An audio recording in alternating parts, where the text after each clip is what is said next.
ढेंकानाल जिला हिंदोल उपखंड हाथी प्रवण अंचल होइथिबा बेले हाथी एवं जनसाधारणंकर सबुबेले मुहामुही होउची एवं हाथीर मृत्यु होउची केतेबेले लोकमानंकर मृत्यु होउची।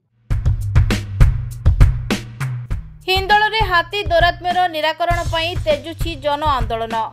हाथी हटाओ जनजीवन बंचाओ बुद्धिजीवी देले स्लोगान। हाथी पई सरकार नियंतु पदक्षेप हिंदोलवासी जीवन होई पड़िछि अस्तव्यस्त। हिंदोल जनसाधारण सुरक्षा पई अंटा भिड़ुछि हिंदोलर जनसुरक्षा मंच।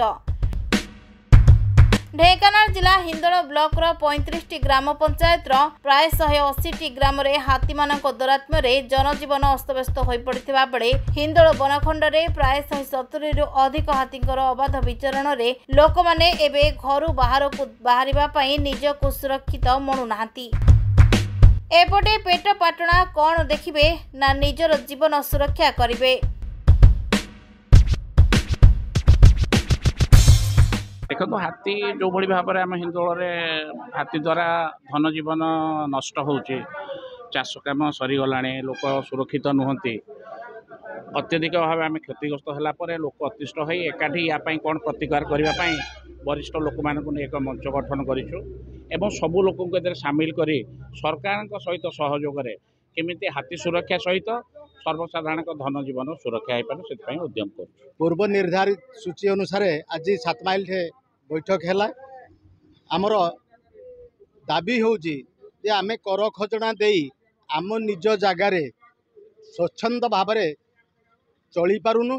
बर्तमान आम पराधीनता आमको पराधीन शिकार करुची आमर हाथी हाथी पाई आमे माने जेहेतु भयभीत धन जीवन आमर विपर्जय हो जाउची ताकू किमिति सुरक्षा पाइबु से बाबद आम आज आलोचना कर जो संगठन जहाँ सरकार कहले आमे आम को लेकिन सरकार एणु संगठन को सुदृढ़ करिया पड़िबो।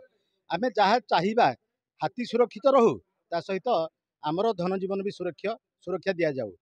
एणु ए संगठन को दृढ़ीकरण करिया पई आगामी 11/6/2025 रे बैठक करिया पई स्थिर करा गला एवं हिंदोल को 4 भाग रे विभक्त कर दिया जाइछि। 4 जून रे भाग भाग ही प्रति गाँव परिचालना कमिटी सभापति सहित जोगाजोग करा जिवो, सरपंच संघ सहित जोगाजोग करा जिवो एवं वरिष्ठ नागरिक मान सहित जोगाजोग करा जिवो। जेते हिंदोल अछंती स्वेच्छासेवी संगठन तांका सहित जोगाजोग करा जिवो।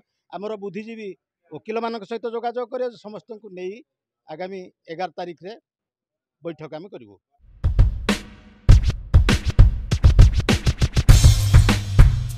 विगत 2 वर्ष रे 70 रु अधिक लोक हाथी आक्रमण रे आहत और निहत हेबा परे भी सरकार कर वन विभाग हिंदोल जनता प्रति वैमातृक मनोभाव तथा अणदेखार परिमाण बेलकु बेल बढ़िबारे लागिछि बोली हिंदोल रे आलोचनार विषय वस्तु पालटिछि।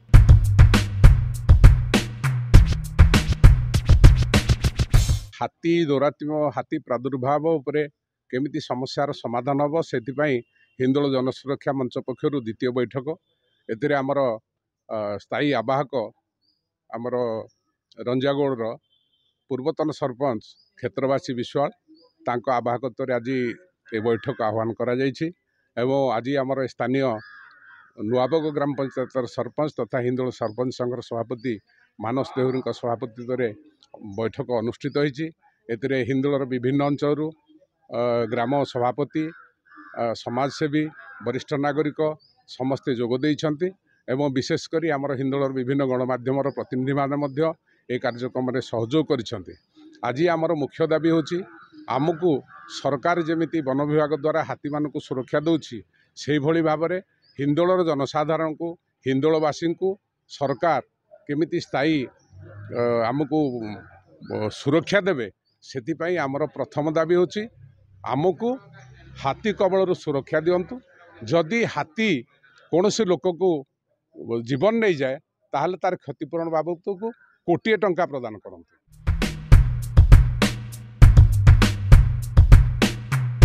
हाथी उपद्रव को किपरि रक्षा मिलिबो सेथिप्रति जनसचेतना सृष्टि करा सहित सुरक्षा मंचर सुदृढ़ीकरण तथा सरकारी स्तर में यथाविधि कार्यपंथा अवलंबन पर सरकार को अवगत करा विशद आलोचना होइछि। हिंदोलରୁ विभू प्रसाद शतपथी रिपोर्ट रेनबो मीडिया।